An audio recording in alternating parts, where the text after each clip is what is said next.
Hello everyone, હું Mehul sir આપ સૌનું સ્વાગત કરું છું મારી ચેનલ ધ બ્રાઇટર્સમાં. તો આજના વિડીયોની અંદર આપણે ડિપ્લોમા સેમેસ્ટર 3નો સબ્જેક્ટ આપણો ડીસીએમટી એટલે કે ડીસી મશીન એન્ડ ટ્રાન્સફોર્મર એનું ચેપ્ટર નંબર 1 કે જે આપણે ઓલરેડી એક પાર્ટ એનો જોઈ લીધો હતો. 20 માર્કનું ચેપ્ટર છે. ડીસી જનરેટર પર અભ્યાસ કરવામાં છે. પહેલા ચેપ્ટરમાં એમાંથી 5 ક્વેશ્ચન હું કરાયા હતા. જરા રિવાઇઝ કરી લઈએ તો સૌથી પહેલો ક્વેશ્ચન એનર્જી કન્ઝર્વેશનનો હતો. બીજો ડીસી જનરેટરનો સિદ્ધાંત હતો. એના પછી ડીસી જનરેટરના પ્રકારો, ડીસી જનરેટરના ઉપયોગો. બીજો બી એક ક્વેશ્ચન હતો. 5 ક્વેશ્ચન હું ચલાવેલા છે, પણ એની સિવાયના જે આઈએમપી ઓકે ડીસી જનરેટરની રચના હતી કે જેમાં એની ફિગર બી ડ્રો કરી હતી આપણે. દરેક જેટલા બી પાર્ટ્સ છે દરેકના ઉપયોગો લખવાના હતા એ રીતે. બીજા આઈએમપી ક્વેશ્ચન કયા કયા છે જે તૈયાર કરવાના, તો એમાં સૌથી પહેલો ક્વેશ્ચન તમારો ડીસી જનરેટરનું ઈએમએફ ઇક્વેશન. તો ડીસી જનરેટરનું જે ઈએમએફ ઇક્વેશન છે ખાસ તમારે તૈયાર કરવાનું છે. ડીસીએમટીના અત્યાર સુધીના તમે જેટલા બી પેપર પ્રીવિયસ યર્સના જોઈ લેશો એમાં મેઇન ક્વેશ્ચન તમારો ડીસી જનરેટરનો આ તો હશે ને હશે. ઓકે, તો ડીસી જનરેટરનો આ જે ક્વેશ્ચન છે એમાં સૌથી પહેલાં થોડીક વસ્તુ ધારવાની છે કે આપણે એવું ધારી લઈએ કે ઝેડ જે છે સર્કિટમાં રહેલા વાહકની સંખ્યા છે. એના પછી એવું ધારી લઈએ કે પી જે છે એ પોલની સંખ્યા છે. ઓકે, ફાઈ જે છે એ એક પોલ પર લાગતું ફ્લક્સ છે. એ જે છે તે એનું ક્ષેત્રફળ. ઓકે, એન જે છે એ એની ઝડપ છે કે જેને આપણે લઈએ છીએ આરપીએમ ની અંદર. હવે પહેલા ઈએમએફ ની વાત કરીએ તો કોઈક સર્કિટની અંદર જો ફ્લક્સની અંદર ફેરફાર આવે તો ઈએમએફ જનરેટ થાય. આપણે એવું શીખી ગયા. તો એક વાહકની અંદર જો આપણે ઈએમએફ કેટલું જનરેટ થાય એ જોવું હોય, કેટલા વાહકની અંદર? એક વાહકની અંદર.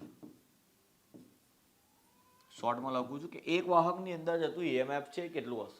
તો એમાં ફ્લક્સમાં થતો ફેરફાર તો કે જો ફ્લક્સ કેટલો થાય છે 5 સુધીનો થાય. તો શરૂઆત તો એની થતી હોય 0થી કે 0થી લઈને 5 જાય એટલે ફેરફારને આપણે ખાલી 5 જ કહીએ.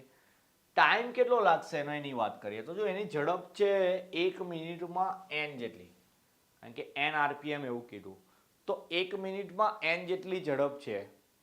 તો પછી એક સેકન્ડમાં કેટલી હશે? તો એક સેકન્ડમાં એની કેટલી ઝડપ હશે? તો એક સેકન્ડમાં લેવું હોય આપણે તો અહીંયા લઈ લઈએ 60/n, કારણ કે આપણને ખબર છે કે એક મિનિટમાં કેટલી સેકન્ડ આવે? 60 સેકન્ડ આવશે. ઓકે, ચાલો અહીંયા છેદનો છેદ ઉપર જઈને થતો હશે n 5/60. હવે આ તો મેં તમને એવું કીધું કે એક વાહકની અંદર, પણ આપણે સર્કિટમાં વાહકની સંખ્યા કેટલી લીધી છે? z. તો કે ટોટલ જે વાહક છે એમાં કેટલો ઈએમએફ જનરેટ થશે? તો કે એ થશે 5Zn/60. ઓકે, આ તો એક વાહકને એક પોલની અંદર એટલું ફ્લક્સ લાગે છે, પણ ટોટલ પોલની સંખ્યા આપણે કેટલી લીધી છે? p. તો જ્યારે તમે p જેટલા પોલ લઈ લેશો તો 5Znp/60 આટલું ઈએમએફ જનરેટ થાય. અને એનું ક્ષેત્રફળ આપણે એક પોલ લેતા હોય, વાહકના છેદમાં ક્ષેત્રફળ વડે જ ગુણવાનું, એટલે અહીંયા Z/8 લઈ લેવાના.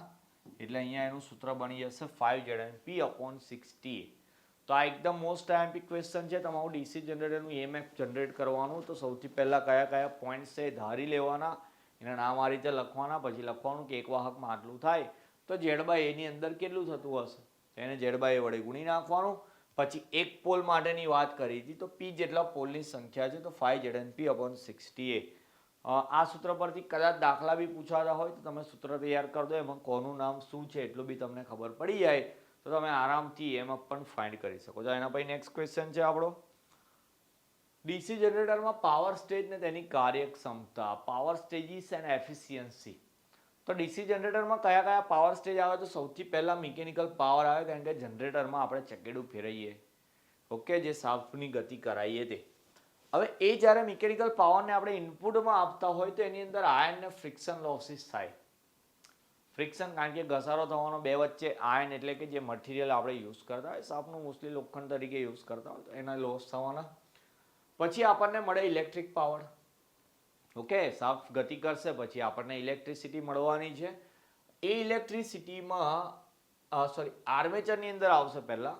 એમાં થોડા કોપર લોસ થશે કારણ કે આર્મેચર કોપરનું બનેલું હોય છે ને. લાસ્ટમાં આપણને મળે ઇલેક્ટ્રિકલ પાવર આઉટપુટ તરીકે, કારણ કે જનરેટરનું કામ છે ઇલેક્ટ્રિસિટી જનરેટ કરવાનું. આપણે આપ્યો તો મિકેનિકલ અને લાસ્ટમાં મળ્યો ઇલેક્ટ્રિકલ. તો ડાયરેક્ટ આપણે સિદ્ધાંતની વાત કરી હતી તો મિકેનિકલથી ઇલેક્ટ્રિકલ લખ્યું હતું, પણ અહીંયા પાવર સ્ટેજ એટલે બધા પાવર સ્ટેજ જ બતાવી દીધા આપણે કે આ રીતે કામ થતું હોય. એફિશિયન્સી બતાવવાની, તેવું માનો કે મિકેનિકલ એફિશિયન્સી પૂછી હોય તો એફિશિયન્સીની જ વાત કરતા હોય, એફિશિયન્સીનું સૂત્ર તમારે યાદ રાખવાનું, બેઝિક જ્યાં સુધી ભણો ત્યાં સુધી આઉટપુટના છેદમાં ઇનપુટ જ આવે. એફિશિયન્સી એટલે આઉટપુટના છેદમાં ઇનપુટ. મિકેનિકલ એફિશિયન્સી કીધી હોય તો આ જે પાવર છે તમારો એના નીચે આ પાવર લેવાનો. ઇલેક્ટ્રિકલ એફિશિયન્સી કીધી હોય તો આ પાવર આઉટપુટ તરીકે લેવાનો અને આ પાવર ઇનપુટ તરીકે લેવાનો. અને ઓવરઓલ એફિશિયન્સી કીધી હોય તો આ તમારે આઉટપુટ તરીકે લેવાનું અને આ ઇનપુટ તરીકે લેવાનું. તો ત્રણે ત્રણ એફિશિયન્સીના સૂત્રો બી તમારે નીચે લખી દેવાનું. પહેલા આટલી ફિગર ડ્રો કરવાની, પછી ત્રણે ત્રણના એફિશિયન્સીની ફોર્મ્યુલા પણ લખી દેવાની. બુકમાં આઈ થિંક એવું લખેલું છે, નામ બી આપેલા છે ABC કરીને. તો એ રીતે તમારે અહીંયા એની ફોર્મ્યુલા બનાવી દેવાની. તો નેક્સ્ટ ક્વેશ્ચન જોઈએ આપણે એના પછીનો, કે ડીસી જનરેટરમાં લોસ કયા કયા પ્રકારના થાય. હવે જો ડીસી જનરેટર હોય કે ડીસી મોટર હોય, બંનેમાં એક જ ટાઈપના કોમન લોસ થતા હોય, એટલે અહીંયા મોટર જનરેટર બંને લખેલું છે. સૌથી પહેલા ઇલેક્ટ્રિકલ લોસ થાય તો ઇલેક્ટ્રિકલની અંદર કોપર લોસ થાય, જેમ કે આગળ બતાવ્યું મેં તમને. ઇલેક્ટ્રિકલ પાવર આવે પછી કોપર લોસ થતા હોય છે. મેગ્નેટિક લોસ થાય, આયર્ન ને કોર લોસ થતા હોય. ને મિકેનિકલની અંદર રોટેશનલ એટલે ફ્રિક્શનલ લોસ કે જે ઘસારાના લીધે આવતા હોય છે. કોપર લોસની અંદર પાછા armature copper loss, shunt series copper loss, મેગ્નેટિકમાં હિસ્ટેરિસિસ ને એડી કરંટ લોસ, અને મિકેનિકલની અંદર ફ્રિક્શન ને વિન્ડેજ લોસીસ થાય. ખાલી નામ જ લખવાના, 3 માર્કમાં પૂછાય ક્વેશ્ચન, કશું ડીપમાં સમજાવવાની જરૂર નથી. આ રીતે ડ્રો નહીં કરવાનું, આપણે મુદ્દા પાડીને લખવાનું, તો થોડો જવાબ એનો લાંબો થઈ જશે. ચલો એના પછી નેક્સ્ટ ક્વેશ્ચન છે આપણો, difference between lap winding and wave winding. હવે જનરેટરની અંદર આપણે વાઇન્ડિંગ કરવાનું હોય તો એ વાઇન્ડિંગ બે પ્રકારના આવે, લેપ વાઇન્ડિંગ આવે ને વેવ વાઇન્ડિંગ આવે. ને આ ક્વેશ્ચન જે રીતે મેં તમને એવું કીધું EMF ક્વેશ્ચન તો પૂછાય, જેવી રીતે લેપ વાઇન્ડિંગ ને વેવ વાઇન્ડિંગ બી પૂછાય. બુકમાં તમે જુઓ તો કે લગભગ 12 થી 14 મુદ્દા આપેલા છે. વધારે મુદ્દા આપવાનું કારણ એવું જ છે કે ક્વેશ્ચન કોઈકવાર 7 માર્કમાં પણ બી પૂછાતો હોય. તો ક્વેશ્ચનની અંદર તમને મેક્સિમમ જેટલા મુદ્દા આપેલા હોય લખવાના. મેં ઓનલાઈન ચેક કર્યું તો મને અહીંયા 9 મુદ્દા મળેલા છે.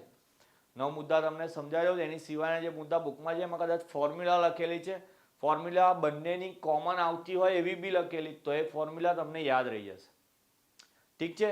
અને આની આગળ એક ક્વેશ્ચન છે જે મેં અહીંયા એડ નથી કર્યો, પણ આપણે વ્યાખ્યાઓ બી તૈયાર કરવાની છે. પોલ પીચ છે, ફ્રન્ટ પીચ છે, બેક પીચ છે, સ્પાન છે, એ બધી જે ફોર્મ્યુલા છે એ બધી ફોર્મ્યુલા યાદ કરી લેજો. ક્વેશ્ચન પેપરની અંદર કોઈ 3 ફોર્મ્યુલાના નામ આપીને એવું કહેશે કે સમજાવો, તો એ ક્વેશ્ચન 3 માર્કનું હશે તો નહીં આવડે. એટલે વ્યાખ્યાઓ બી જે કહું તમને એ લખી લેજો ને એ બી મોડે કરી લેજો. તફાવતની વાત કરીએ તો લેપ વાઇન્ડિંગનો પહેલો પોઈન્ટ છે તો number of parallel paths equal to number of pole. તો જેટલા પોલ હોય એટલા જ પેરેલલ પાથની સંખ્યા. પણ વેવ વાઇન્ડિંગની અંદર the number of parallel path is 2. તો પેરેલલ પાથની સંખ્યા હંમેશા 2 હશે. ઓકે. લેપ વાઇન્ડિંગની અંદર current through a conductor is IA/P, કારણ કે આમાં પોલની સંખ્યા P છે, જ્યારે આમાં IA/2 કારણ કે આમાં પેરેલલ પાથની સંખ્યા 2 છે. For a specified voltage rating, the number of armature conductor required is P/2 times that of wave winding. તો આની અંદર જે આપણે આર્મેચર કંડક્ટર વાપરવાના તે આના કરતા P/2 ગણા, તો જ્યારે આમાં 2/P ગણા વાપરવાના આના કરતા. બંનેનો વ્યસ્ત ખાલી લખવાનો છે. For specified current rating, the area of cross sectional conductor is 2/P times of wave winding. જો વોલ્ટેજ રેટિંગમાં P/2 હતું, હવે કરંટ રેટિંગમાં થઈ ગયું 2/P. આઈ થિંક આ બુકમાં નથી આપેલું, સહેલા મુદ્દા યાદ રહે એવા છે. આમાં 2/P છે તો આમાં P/2 કરતો. બંનેના મુદ્દા ખાલી વાઇસ વર્સા ઉલટ સુલટ જ કરવાના છે. પાવર રેટિંગની વાત કરીએ, for a specified power rating large number of conductor with smaller area is required. તો જો પાવરની વાત કરી તો પાવરની અંદર લાર્જ નંબર એટલે વધારે કંડક્ટર યુઝ કરવાના, પણ સ્મોલર એરિયા વાળા. આમાં ઊંધું હશે, less number of conductors with larger area. વ્યસ્ત લગાવવાનું છે બંને બાજુ. Since the lap winding has large number of conductors, the area required for insulation is more. વધારે કંડક્ટર વાપરવાના તો ઇન્સ્યુલેશન બી વધારે લગાવવું પડશે. અહીંયા ઓછા કંડક્ટર વાપરવાના છે તો ઇન્સ્યુલેશન પણ ઓછું વાપરવું પડશે. Equalizer connection have to be employed. એટલે જે ઇક્વિલાઇઝર છે એનું જોડાણ કરવું કમ્પલસરી છે. અહીંયા એ કમ્પલસરી નથી, બુકમાં એ મુદ્દો આપેલો છે. ધ વાઇન્ડિંગ ઇઝ હિયર આ વાઇન્ડિંગ કરવું સહેલું છે, જ્યારે આ થોડું ડિફિકલ્ટ થઈ જાય છે. 9મો પોઈન્ટ છે, lap winding is use for large capacity machine. More than 400 એમ્પિયરના મશીન હોય એ જગ્યાએ લેપ વાઇન્ડિંગ કરવાનો, જ્યારે અહીંયા આગળ સ્લો સ્પીડ અથવા તો મીડિયમ કેપેસિટી હોય એવી જગ્યાએ આપણે વેવ વાઇન્ડિંગનો યુઝ કરવાનો. મેક્સિમમ જેટલા મુદ્દા મોડે કરશો એટલો જ ફાયદો છે. એક્ઝામમાં એક બે ભૂલી જાઓ તો પણ તમારી પાસે ઇનફ મુદ્દા હશે. અને આ ક્વેશ્ચન તમને કહું કે આ ચેપ્ટરનો મોસ્ટ આઈએમપી ક્વેશ્ચન ગણાશે આફ્ટર એન ઈએમએફ ઇક્વેશન. તો પહેલા ઈએમએફ ઇક્વેશન છે, એના પછી આ છે. પહેલો જે વિડીયો મૂક્યો તો આપણે એમાંથી કન્સ્ટ્રક્શન છે એનું કે પ્રિન્સિપાલ છે, એ બી મોસ્ટ આઈએમપી ક્વેશ્ચન. તો 20 માર્કનું છે, 10 જ ક્વેશ્ચન આપું, બધા જ આઈએમપી જ છે, એમાં બહુ વધારે ફિલ્ટર નહીં કરવાનું, પણ હું કહું એટલે સાંભળી લેવાનું. ઓકે, ચાલો 10મો ક્વેશ્ચન છે, conditions for built up voltage in shunt generator. Shunt જનરેટરમાં વોલ્ટેજ બિલ્ટઅપ થવાની શરતો. તો જનરેટરના પ્રકાર જોયા હતા આપણે. શન્ટ સિરીઝ કમ્પાઉન્ડ હતા, એમાં જે શન્ટ જનરેટર છે એમાં વોલ્ટેજ બિલ્ટઅપ થવા માટે 4 શરતો મેઇન હોવી જરૂરી છે. તો એ 4 શરતો મેં અહીંયા લખી છે, અને 1-2 પોઈન્ટ્સ એક્સ્ટ્રા બુકમાં આપેલા છે, એ બી આપણે લખવાના છે. પણ મેઇન 4 પોઈન્ટ કે સૌથી પહેલો પોઈન્ટ આપણો છે, there must be some residual magnetism in a generator poles. તો જનરેટરના જે પોલ છે એનું પરમેનન્ટ મેગ્નેટિક રેસિડ્યુઅલ હોવું જરૂરી છે. એટલે એની અંદર પોતાનું મેગ્નેટિઝમ હોવું જરૂરી છે, એટલે એની ચુંબકીયતા હોવી જોઈએ. બીજો પોઈન્ટ છે, for the given direction of rotation the shunt field coil should be correctly connected to the armature. એટલે આર્મેચર જોડે શન્ટ ફિલ્ડનું જોડાણ કેવું હોવું જોઈએ? કરેક્ટ, એટલે કે સાચા જોડાણ તો હોવા જરૂરી છે. ત્રીજો પોઈન્ટ છે, if excited on open circuit its shunt field resistance should be less than the critical resistance. તો જે શન્ટ ફિલ્ડનો જે રેઝિસ્ટન્સ છે કે અવરોધ, એ ક્રિટિકલ અવરોધ કરતા ઓછો હોવો જોઈએ, લેસ ધેન. અને લાસ્ટ પોઈન્ટ છે, if excited on load. અહીંયા ઓપન સર્કિટ કેવું તો અહીંયા લોડ, એટલે જ્યારે લોડ પર આપતા હોય then the shunt field resistance should be more than the certain minimum value of resistance. તો બંને પોઈન્ટની અંદર થોડોક ફરક છે કે ઓપન સર્કિટમાં હોય તો ક્રિટિકલ અવરોધ કરતાં ઓછું રાખવાનું, અને જ્યારે લોડ પર હોય તો અમુક અવરોધની કિંમત કરતાં એને આપણે વધારે રાખવાનો છે. તો પહેલા ચેપ્ટરમાંથી આ 10 મોસ્ટ આઈએમપી ક્વેશ્ચન તમારે ડીસીએમટીની અંદર તૈયાર કરી દેવાના છે. આમાંથી જ પૂછવાના ચાન્સીસ વધારે છે. આની સાથે સાથે બીજો એક ક્વેશ્ચન છે, હું અહીંયા એડ નથી કર્યો, આર્મેચર રિએક્શન વાળો, એ બી એક્ઝામમાં પૂછાતો હોય, થોડો લેન્ધી છે, બધાની કેપેસિટી નહીં હોય એટલે વિડીયોમાં એડ નથી કરતો. પણ જે લોકો એવરેજ કરતાં વધારે થોડાક બ્રિલિયન્ટ છે, જેમને એક્ઝામમાં સારા માર્ક્સ સ્કોર કરવાના છે, એ લોકો એ ક્વેશ્ચન બી તૈયાર કરવાનો છે. એમને જો એમાં પ્રોબ્લેમ લાગતી હોય તો પર્સનલી મારો કોન્ટેક્ટ કરજો, હું તમને એની બી શોર્ટ ટ્રિક્સ અથવા તો સહેલી રીતે સમજાવવાની કોશિશ કરી લઈશ. પણ બધા જ વિદ્યાર્થીઓ એવરેજ હોય, બિલો એવરેજ હોય કે અબોવ એવરેજ હોય, એ બધાએ જ આ જે 10 ક્વેશ્ચન છે પહેલા ચેપ્ટરના, એ તો એકદમ પાક્કા કરી દેવાના છે. જેવી રીતે હું પહેલા બીજા સેમમાં પણ તમારી સાથે હતો ને, આપણા આઈએમપીમાંથી જ પેપર આવતું હતું, તો થર્ડ સેમની અંદર પણ જે આઈએમપી આપું છું એમાંથી જ આવશે. 20 માર્કનું ચેપ્ટર છે, સહેજ બી કચાશ ના રાખતા. જો આ 10 ક્વેશ્ચન તમે તૈયાર કરી દો એટલે હું માનો જીટ્યુની એક્ઝામની અંદર તમે 50% ઉપર પાસ થવાના ચાન્સીસ તમારા વધી હશે, કારણ કે 20 માર્કનું છે એટલે. ઓકે, તો આ ચેપ્ટર તૈયાર કરી દેવાનું, 10 ક્વેશ્ચન રેડી થઈ જાય પછી આપણે બીજું ચેપ્ટર એટલે કે ડીસી મોટર પણ સ્ટાર્ટ કરી દઈશું. એમાં પણ આવા જ મોસ્ટ આઈએમપી ક્વેશ્ચન તમને આપી દઈશ. I think A B chapter 20 માર્કનું છે. ઓકે, તો મળીએ નેક્સ્ટ વિડીયોમાં. ત્યાં સુધી તમારું ધ્યાન રાખશો. જય હિન્દ, જય ભારત.